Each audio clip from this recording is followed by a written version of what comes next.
My fiancée told me that the bachelorette party in LA was solely for girls. Her friend's Snapchat showed her on the lap of another guy. I didn't say anything. I changed the locks, canceled her travel, and called off the wedding. She was broke, stuck, and sleeping at the airport 3 days later. Before we start today's video, I need your help, everyone. We've seen that the channel isn't getting as much attention as it used to, and subscribing is one of the finest ways you can help us. It's free, quick, and it helps us keep making great stuff for you. Your help means everything. Let's work together to make this channel bigger. Thank you very much. Let's begin the video now. Hey, Reddit. My fiancée stated she's going to her friend's bachelorette party in LA and promised me it would only be girls. Her pal Snap, on the other hand, told a different narrative. Get your snacks now. This one is brutal. I am a 32-year-old man who has been working for Delta for 11 years. I started out as a luggage handler in college, then transferred to ground operations. Now I plan routes and assign crews for flights to the West Coast. This isn't the job I wanted, but it pays well enough. The pay is $92,000 plus bonuses, and the travel benefits are the best. You name it: free flights, companion passes, hotel discounts, priority boarding, upgrades when they are available, and more. A lot of my job is making quick decisions and scheduling things under a lot of stress. When bad weather strikes the West Coast, I'm the one who works with dispatch to change flight paths, assign new crews, and keep passengers from being too upset. A lot of folks don't know that one delayed flight in Seattle can mess up connections in 12 other cities. I need to observe those domino effects before they happen. I've gotten ahead by being dependable. I worked a 22-hour shift last year to make sure that every passenger who was stuck at LAX had options after the terminal flooded. My supervisor said it was great dedication, but really, it's just the job. That way of working affects everything else I do. I was engaged to Lana, a 29-year-old woman, for about a year, and we had been together for 4 years before all this happened. I met her at a friend's Super Bowl party in 2020. She was a pharmaceutical salesperson and made good money, but she was often whining that her supervisor didn't value her enough and that she deserved more. The kind of person who thought they deserved the finest of everything. We lived in a nice 2-bedroom apartment in Cambridge. It cost $2,800 a month, which isn't cheap, but the location was worth it. Because I made more money, I paid most of the rent. Lana normally paid approximately $700 a month for utilities and groceries, but she would forget half the time and I would have to pay for them. Lana seemed great, ambitious, lively, and spontaneous when we first started dating. She got along with my buddies, and her excitement made things more fun.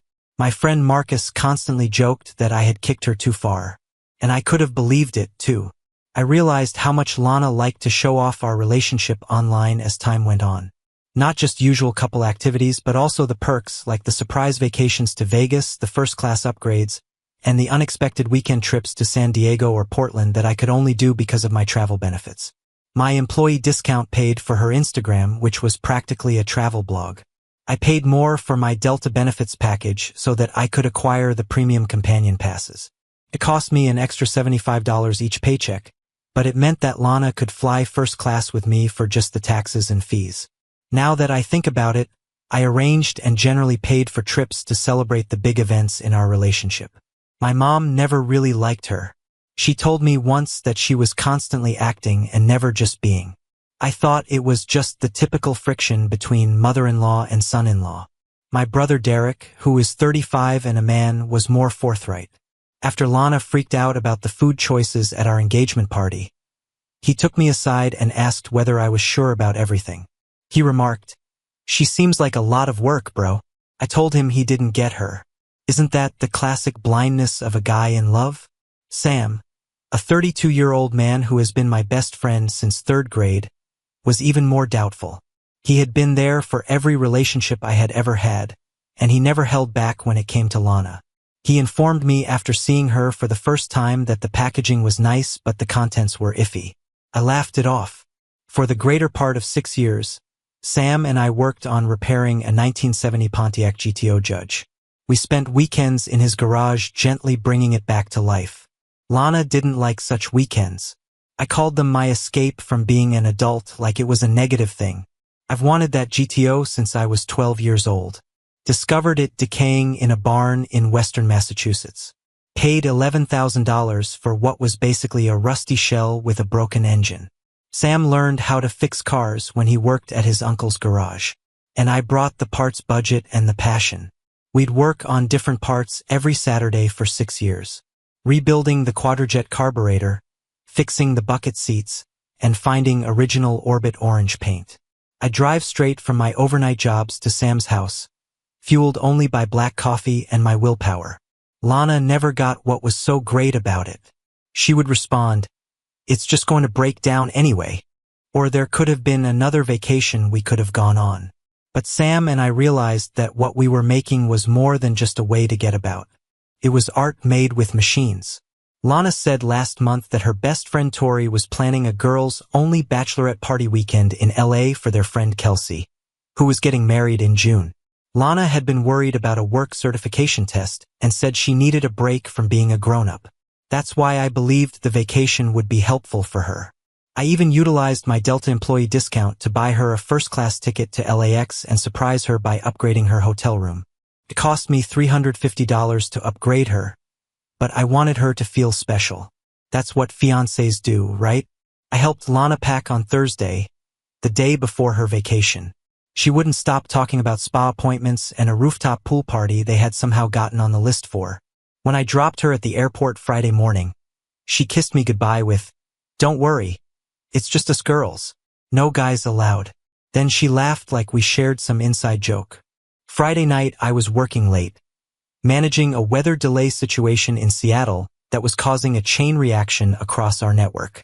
Around 9 p.m., we'd met maybe a dozen times and I only followed her to be polite when Lana insisted. I opened it without thinking much about it, expecting to see the standard bachelorette nonsense. Maybe some ridiculous bride tribe shirts or penis straws or whatever the hell women do at these things. Instead, I saw Lana at what looked like a yacht party. Not just at the party, sitting on some jack dude's lap, his hands on her hips, her arm around his neck. She was wearing the $290 sundress I'd bought her for her birthday last month. Tori's caption read, "Day 1 and Lana's already found her LA boyfriend. Sorry, Jason." With a laughing emoji. I felt like someone had punched me in the throat. I watched the video loop 3 times, noticing new details each time. Lana was doing that hair twirl thing she does when she's flirting. Then came more posts. A group shot at some club on Sunset Boulevard with 4 guys I'd never seen before. Lana dancing with Lap Guy, who I could now see was wearing a Rolex and designer clothes. Probably some tech bro or entertainment industry douche. A boomerang of them taking shots, his arm wrapped around her waist. Another video of them whispering and laughing with Tori narrating, "The chemistry is real, y'all. So much for no guys allowed." My first instinct was to call and confront her immediately. But then something clicked in my brain. A weird cold clarity I'd never experienced before. I put my phone down, muted notifications, and went back to managing the Seattle delay situation with laser focus. My coworker Dave actually commented on how calm I was despite the chaos. The Seattle situation was a mess. Mechanical issues with a 737 to 900 ER combined with fog rolling in, creating a cascade of problems across our entire West Coast network. 63 flights affected, over 4,000 passengers to reroute or accommodate. But somehow I handled it all with methodical precision. When my shift ended at midnight, I drove home in complete silence. Just me and my thoughts, forming into something that felt less like anger and more like a strategic plan. Back at our apartment, I opened my laptop and logged into the Delta employee portal. Lana's return flight was scheduled for Monday morning, a 10:30 a.m. direct from LAX to Boston. I clicked on the passenger information, noting she was flying on my companion benefit with my employee authorization code. Company policy on this is crystal clear. These benefits require verification of relationship status. They're for spouses, domestic partners, and immediate family only. I didn't technically cancel her ticket. That might have violated policy. Instead, I formally updated my relationship status in the HR system and removed her from my benefits, effective immediately.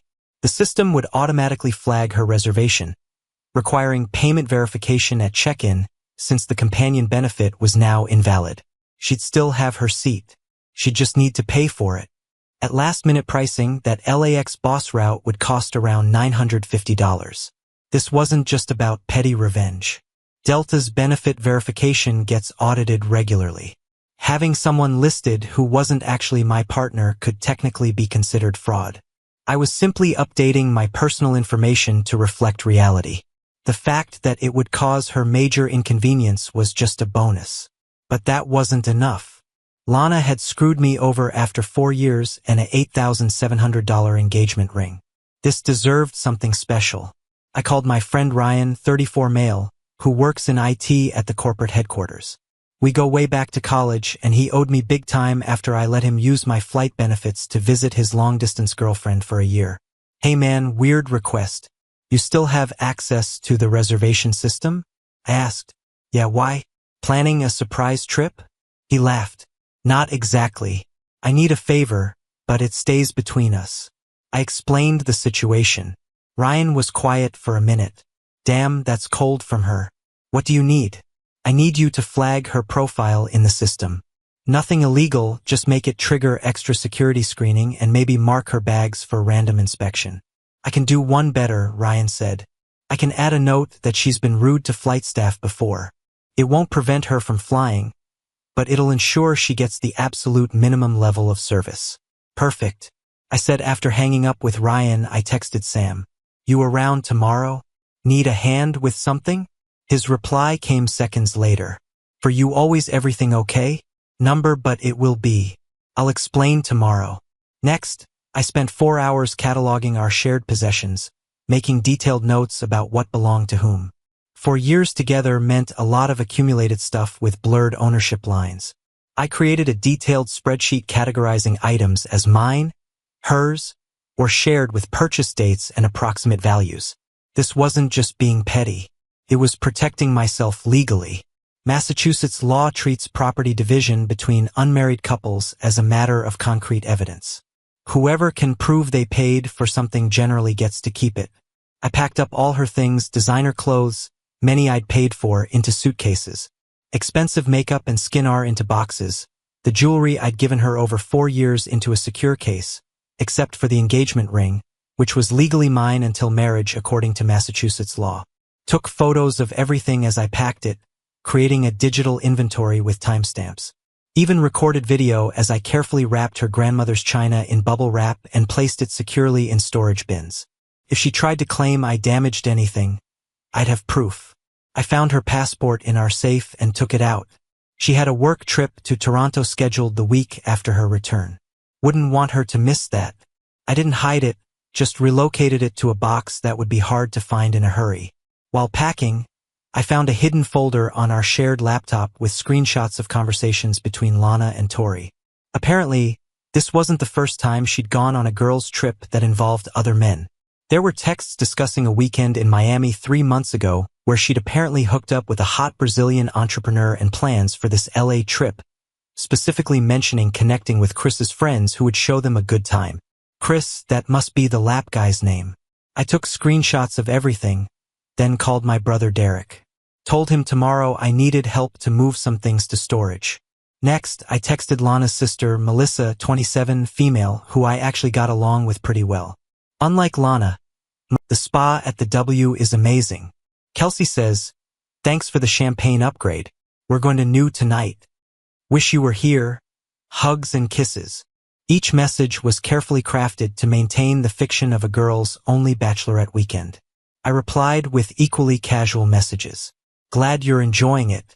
Tell Kelsey, congrats again. Meanwhile, I was systematically untangling our lives. Checked all our subscription services, Netflix, Hulu, Amazon Prime, Spotify Family Plan, and either changed passwords or removed her profiles. Contacted our renter's insurance to update the policy to just my name. Called credit card companies to remove her as an authorized user on my accounts. Saturday morning, Sam showed up at my door with coffee and donuts, took one look at me and said, "Wow, you look like crap." That's Sam. Brutally honest without an ounce of malice. I showed him the Snapchat videos, and he just nodded slowly like he'd been expecting this all along. My brother arrived an hour later and nearly lost it when I explained everything and showed him the videos. I always knew she was fake as hell, he said, helping me load boxes into his truck. What's the plan with all her stuff? Some to her sisters, some to storage that she can deal with later. You sure you don't want to just set it on fire in the driveway? That's what I'd do. Derek had gone through a nasty divorce 2 years ago, so his view on relationships was pretty scorched earth.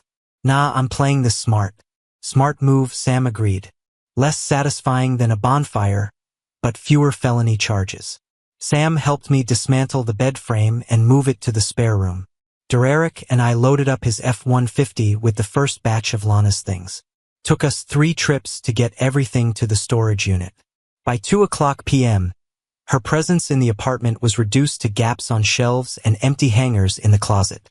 By Saturday evening, I'd rearranged the living room furniture, moving the couch to where she had insisted it couldn't go. Better viewing angle for the TV anyway. Reset the Nest thermostat to 68 degrees instead of her preferred 74. Small changes that made the space mine again. While Derek, Sam, and I were moving things, my phone kept lighting up with new Snapchat updates. Lana and Chris at brunch. Lana and Chris on a hike in Runin Canyon. Lana and Chris shopping on Rodeo Drive, where he apparently bought her a designer handbag.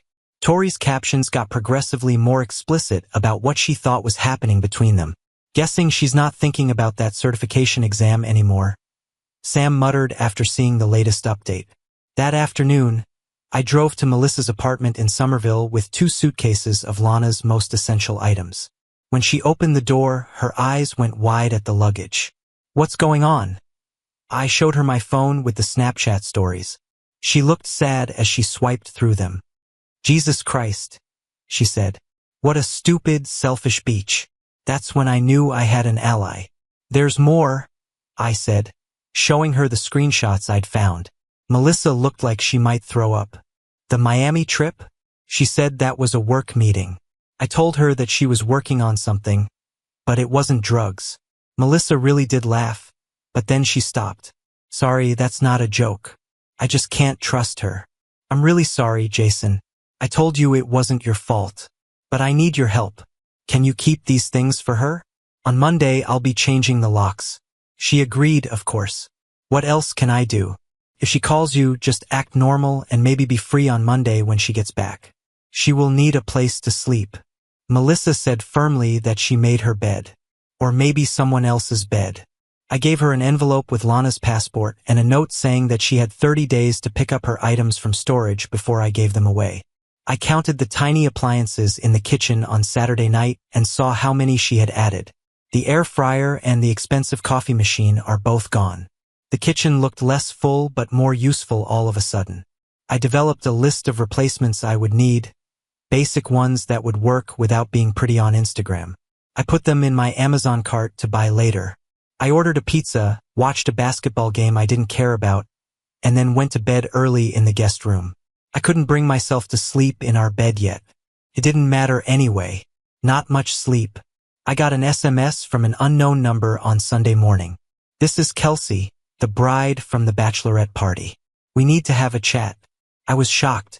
I had met Kelsey a couple times, but I didn't have her phone number. I called instead of texting. Thanks for calling, Jason. She sounded angry. I'm sorry to have to tell you this, but there isn't a Bachelorette party. Not for me, at least. What? I live in Boston. I've been here all weekend long. Next month, I'm going to Nashville for my Bachelorette party. I now learned that they had been using my name as a cover.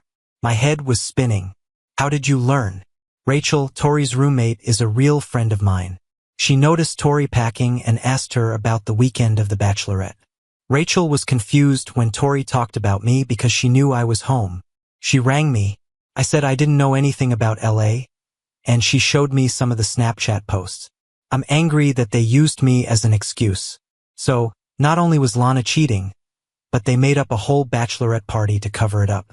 That was a whole new level of lying. Kelsey went on, I thought you should know. And for what it's worth, I always felt you could do better than Lana. How she talks about you when you're not there. That's not how you should talk about your fiancé. That hurt, but I liked that she was honest. Thanks for letting me know. Ryan from Delta called me after I hung up. Hey, I just wanted to let you know. I did everything you told me to do. I also noticed something fascinating. Last night, your fiancée changed her flight home. She is now booked on a Tuesday flight instead of a Monday flight. She added time to her trip without notifying me. Yes. And get this. She tried to upgrade to Delta One using your employee code, but it didn't work because you took her off your benefits. She actually called customer service and threw a fit about it, saying there must be a system error. The agent wrote down that she was quite unpleasant and intimidating. Lana didn't bother to tell me that she was staying longer. Maybe they wanted more time with Chris. The nerve was absolutely astounding. Ryan said, I looked at her original booking. The three of them, Lana, Tori, and someone named Ashley, are all on the same reservation, but they're not staying at the W Hollywood like you thought. The hotel listed in their profile is an Airbnb in Venice Beach. So, the story about enjoying the W Spa was also a lie. Just another piece in this elaborate deception. Thanks, Ryan. I owe you one. Nah, we're even now. Some women, man, this is why I'm still single. Sunday night, Lana texted me. Hey babe, slight change of plans. Kelsey's having such a good time we're staying until Tuesday. That okay? I replied, no problem. Have fun. Meanwhile, I was executing the final stages of my plan. Monday morning, I took the day off work and met with a locksmith who changed all the locks on our apartment. Cost me $375, but worth every penny. Then I went to my bank and removed Lana from our joint checking account, transferring my portion to a new account. We kept most of our finances separate, but shared this one account for household expenses. Her name was still on it, but now it contained exactly $1,742, her share of our last utility bill. The bank manager asked if everything was okay. I simply said, relationship change, and he nodded knowingly. No further questions. Added a verbal password to my main account as an extra security measure. Changed my direct deposit information at work to route to the new account. I called our landlord and explained the situation, making it clear that I would be taking over the lease solo and that Lana was no longer an authorized resident. Technically, both our names were on it, but since I had always made the payments from my account, he was understanding. Then, I went through our apartment and collected every item that held sentimental value for Lana. All went into a box labeled storage open first that I knew she wouldn't see for weeks. I wasn't destroying anything. That would be petty. I was simply ensuring she wouldn't have immediate access to the comfort these items provided. Reorganized the living space to be more functional for one person. Moved my gaming setup into the main room where her vanity used to be. Set up the spare bedroom as a home office with the desk that had been in storage. Changed all the Wi-Fi passwords. Updated the cable package to include sports channels I'd wanted, but she'd vetoed. Last step, I contacted our friends and family members who needed to know, giving them a brief factual account. Not to badmouth Lana, but to control the narrative before she could spin some story about me overreacting. Throughout the day, Lana continued texting me normal updates, even sent a group photo of her, Tori, and Ashley with Kelsey, who was clearly not there, badly photoshopped in. The lengths they were going to maintain this lie were almost admirable. Miss you. Can't wait to see you tomorrow night. Got you a little surprise from LA. My phone's about to die and I forgot my charger. Text you from the hotel later. I responded minimally, just enough to avoid suspicion. Monday night, I hit the gym for the first time in months. Lana had always complained that my evening workouts cut into our time. Did a solid hour of weights followed by 30 minutes on the treadmill. Felt better than I had in weeks. Spent the evening setting up notifications on my credit monitoring services. Changed passwords on all my accounts. Removed her as my emergency contact at work. Updated my car insurance to remove her as an additional driver. Called my health insurance to make sure she couldn't make claims as my domestic partner anymore. Tuesday morning arrived, the day of her new flight. I knew exactly when she'd discover that her companion pass was no longer valid. Her flight was scheduled for 11:30 a.m. Pacific, which meant she'd try to check in around 9:30. At 9:47 a.m. my time, my phone exploded with notifications. First, a text. Jason, there's something wrong with my ticket. The system says I need to pay $950. Then a call I didn't answer. Then another text. Call me. The Delta people say your employee benefit isn't working. I pictured her at the check-in counter, her face red with anger and panic as the agent told her she would need to buy a new ticket at the current rate. She was confused at first, but then she realized what had happened. By 10:15 a.m., the tone had changed. Please, Jason, I know you're at work, but I need you to fix this. I'm going to miss my plane. I don't have enough money on my cards to pay for this trip. Please call the airline. I don't get what's going on. Please help me. At 11:45 a.m. after her flight left without her. I didn't make it to the airplane. I'm stuck at LAX.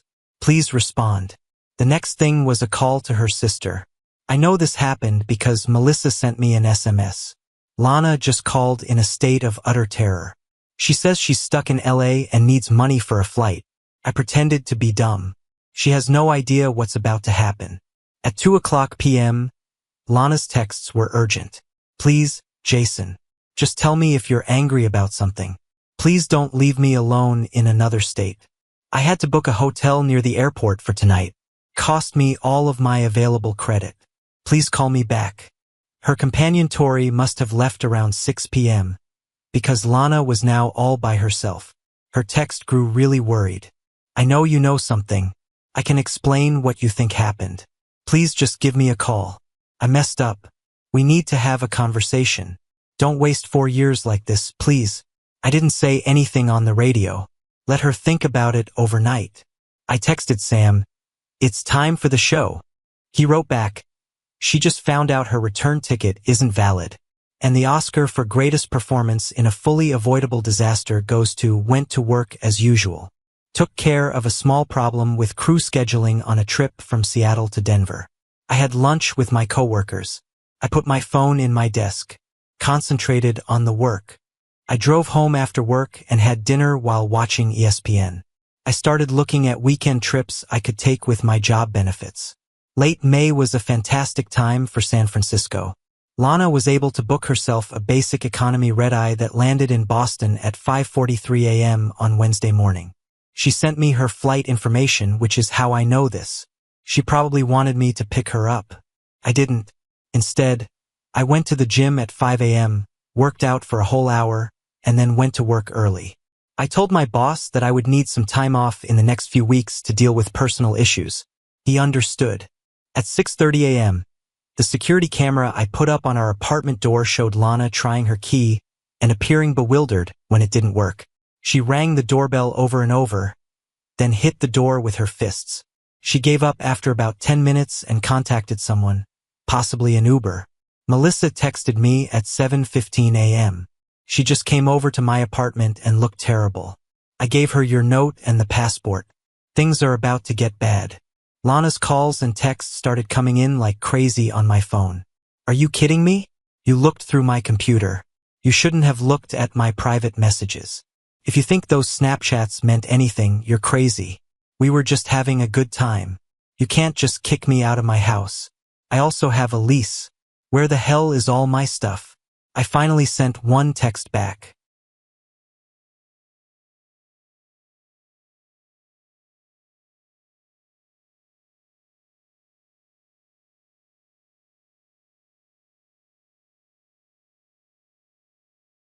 Look in your email for the details on the storage unit. You have until the end of the month. There was also no bachelorette party. Kelsey is in Boston. Next time you might want to think of a better lie. That kept her quiet for nearly an hour. Then the change in strategy arrived. Please, Jason. I know I did something wrong. Can we please just talk about this? I never had sex with him. I promise it was only flirting. I went too far. We've been together for 4 years and you won't even listen to me. Do I mean that little to you? I adore you, please. I messed up. We all make mistakes. I didn't answer any of it. Instead, I went to work, where I got unexpected kudos for how I had dealt with a big travel delay the Friday before. My supervisor stated, Whatever's going on in your personal life, it's making you sharper at work. The night I found out my fiancé was cheating, if he only knew, I was able to concentrate better at work.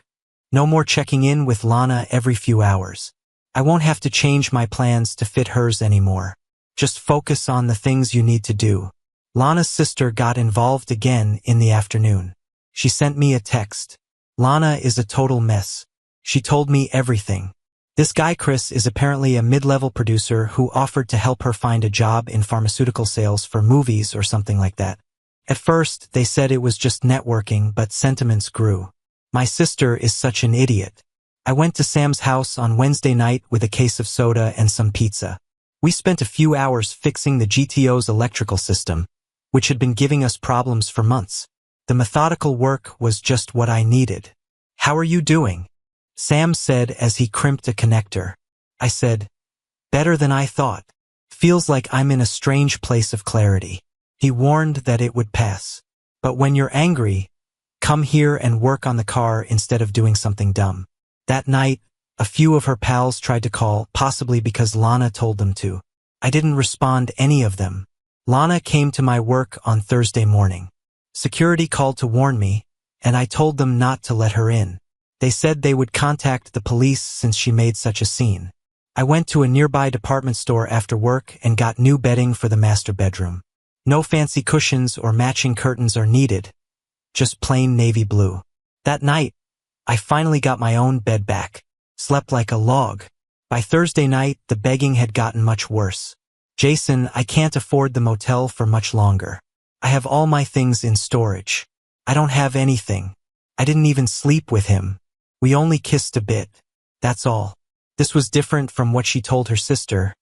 But who cares? She couldn't keep track of all the lies that were piling up. On Thursday night, I fully reorganized my money. Made a fresh budget worksheet that didn't include Lana's costs. I realized I could save an extra $430 a month without having to pay her bills for her. I began looking at investing options that I had been putting off. I even set up automatic transfers to my 401k to make the most of my contributions, even though Lana had always maintained that wasn't required because we could enjoy life now. Then all of a sudden, Lana's mom contacted me. I really did answer out of respect. "What's going on, Jason?" "Lana is completely broken." "Did she tell you what she did while she was in LA? "She told you that you're overreacting to some harmless flirting at a bachelorette party." I laughed. "There wasn't a bachelorette party, Catherine. Your daughter flew to LA to meet up with a guy she had been intending to meet for 2 months. I have the pictures. Nothing except silence on the other end." "Then I don't trust you." "That's okay. In 5 minutes, check your email."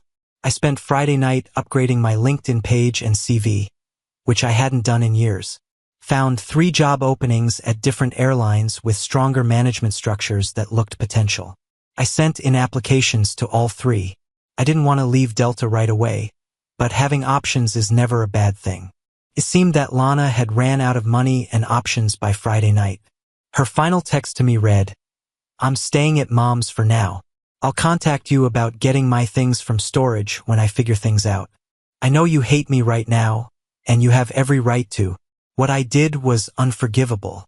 It was the first honest thing she'd said all week.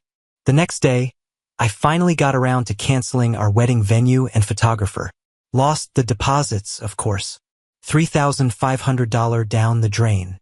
Still cheaper than a divorce would have been. Called my parents to give them the full story before they heard rumors. Dad was surprisingly philosophical. Better to find out now than after the wedding. Mom just asked if I was eating properly. Typical mom concern. It's been 3 weeks now. I returned the engagement ring to the jeweler. Got about 60% of what I paid for it, which still covered the cost of changing the locks and then some. Lana arranged to get her things from storage without drama. Her sister Melissa and I still text occasionally. Turns out Lana had been lying to her family about lots of things for years. The apartment feels weirdly peaceful now. I sleep better. I work better. Picked up a new leather couch and a 75 inches TV the next weekend. Call it a breakup investment. I heard through mutual friends that Lana is staying with her parents in New Hampshire looking for pharmaceutical sales jobs up there. Apparently, Chris, the Hollywood producer, ghosted her after all this drama. Shocking. When she came to get her stuff from storage, she left the designer handbag he had bought her. I found it when doing a final check of the unit. Donated it to a women's shelter along with some other high-end items she forgot. Tori tried to apologize through a mutual friend, claiming she was just supporting her friend's happiness. I told the mutual friend that anyone who helps someone cheat isn't a friend worth having. I've spent most weekends at Sam's garage finally finishing the work on the GTO Judge we'd been restoring since our mid-20s. Lana used to complain about it. Said it was a waste of money that could be spent on vacations or furniture. But Sam and I knew better. You don't rush something built to last. We replaced the Rochester Quadrajet carburetor with a period-correct rebuilt one I found from a specialist in Michigan. Cost $650, but the throttle response was worth every penny. Put in new valve springs, rebuilt the transmission, installed fresh weather stripping all around. All the little details that separate a proper restoration from. We drove along the coast with the windows down, engine rumbling beneath us. After a while, Sam cracked a grin and said, "Man, if that engine growled any harder, Lana would have found a way to cheat on it, too." Sometimes the best things you can do to fix things are the things you do to yourself. Since everything transpired, I've used my airline benefits twice. I went to Seattle by myself, and then last weekend I went to Chicago to see my college roommate. One seat, no companion pass, and no problems. I got an email from the United Airlines recruiter. They want to talk to you next month about a senior operations job. 15% more than what I'm now making. More choices for routes.